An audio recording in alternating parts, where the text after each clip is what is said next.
Bismillah, alhamdulillah, wassalatu wassalamu ala rasulillahi amma ba'd. Nous passons au verset numéro 6 de Souratul Kahf. Allah subhanahu wa ta'ala a dit فَلَعَلَّكَ بَاخِعٌ نَفْسَكَ عَلَى آثَارِهِمْ إِن لَّمْ يُؤْمِنُوا بِهَذَا الْحَدِيثِ أَسَفًا. Tu vas peut-être te consumer de chagrin parce qu'ils se détournent de toi et ne croient pas en ce discours. Allah subhanahu wa ta'ala a commencé ce verset par fala'allaka, que nous allons laisser pour la fin. Nous allons passer directement à bakhi'un nafsaka. Bakhi'un nafsaka va vouloir dire consumer. Ça veut dire brûler une chose petit à petit en produisant de la fumée. Et ici, qu'est-ce qui brûle? C'est l'âme qui se consume. Donc c'est une image qui va exprimer la tristesse. Et en langue arabe, exprimer en image est beaucoup plus fort que de dire tu seras triste. Tu vas consumer ton âme aura beaucoup plus d'impact sur nous qui allons lire le Coran que de dire tu seras triste. Donc Allah subhanahu wa ta'ala exprime le fait que le prophète sallallahu alayhi wa sallam va s'attrister.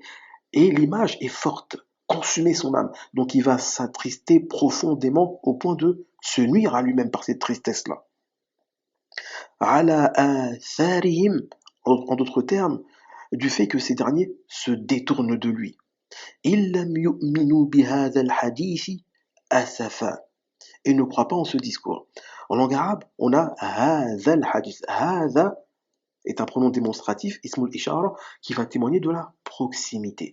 Donc Allah Ta'ala parle d'un discours qui est proche. Et quel est ce discours proche? Bien sûr, c'est le Coran qui se trouve entre leurs mains, donc il est proche.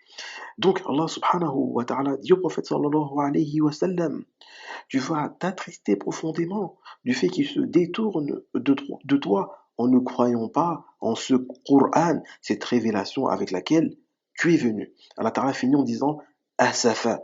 Asafa en langue arabe, c'est un maf'ulun li ajlihi ou bien un maf'ulun lah. En d'autres termes, c'est un complément de cause.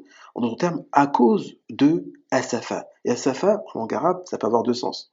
La tristesse ou bien la colère. Donc, ça peut vouloir dire, tu vas rentrer dans une tristesse profonde ou bien dans une colère qui va consumer ton âme, qui va te rendre très triste. Donc, on va revenir maintenant à la'allaka. La'alla en langue arabe va témoigner de deux choses. Lorsqu'on parle d'une chose que nous aimons, qui est bonne, ça va témoigner de ce qu'on appelle en langue arabe at-taradji, l'espoir. Exemple, la'alli adkhulul jannah. Il se peut peut-être que j'entrerai au paradis. Et là, c'est une chose qu'on aime, entrer au paradis. Donc la'alla va témoigner de at-taradji, l'espoir, espérer que la chose arrive. Par contre, dans une chose mauvaise ou interdite, ça va témoigner de al-ishfaq, la compassion. لعله يقع في الشرك. Il se peut qu'il tombe dans le shirk. Et là, c'est la compassion. Ça veut dire, je ne souhaite pas, en fait. Je suis compatissant. Je ne souhaite pas qu'il tombe dans ça. Et c'est pour ça que certains commentateurs du Coran ont vu que la'alla, ici, va témoigner de al-ishfaq. Le prophète, sallallahu alayhi wa sallam, ne souhaite pas que ces derniers se détournent de ce message-là. Donc, il est triste pour eux. Mais en langue arabe, en réalité, il est connu que la'alla, dans certains contextes, va prendre le sens de l'interdiction qu'on appelle en langue arabe an-nahyu, l'interdiction.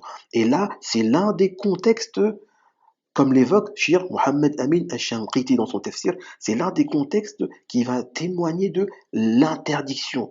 En d'autres termes, la'alla ici va vouloir dire qu'Allah subhanahu wa ta'ala interdit complètement à son messager de consumer son âme, en d'autres termes, d'entrer dans un état de tristesse profond.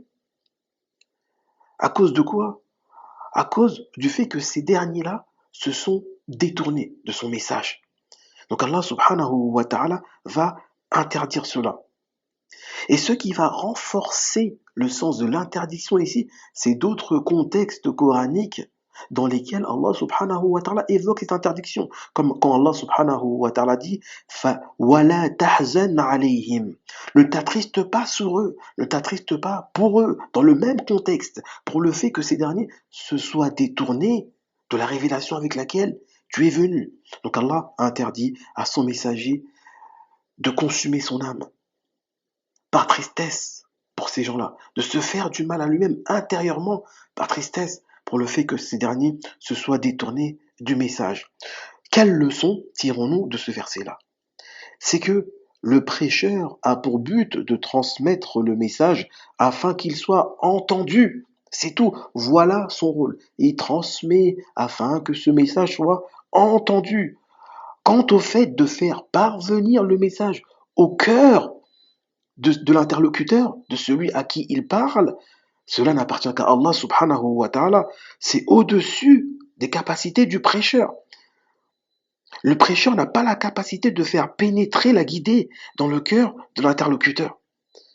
Car c'est un domaine qui n'appartient qu'à Allah subhanahu wa ta'ala. Donc Allah subhanahu wa ta'ala nous demande que si ça nous échappe, c'est pas dans notre capacité, et qu'on a joué notre rôle qui était de transmettre, on n'a pas à rentrer dans une tristesse profonde, même si ce dernier est un proche qu'on aime beaucoup, on n'a pas à s'attrister. Pourquoi? Parce que cela nous affaiblit quand on est croyant.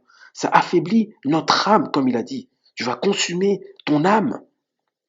Et cela ne contient aucune utilité. Sinon Allah Ta'ala ne l'aurait pas interdit. Bien au contraire, s'il l'interdit, c'est que cela est nuisible pour nous.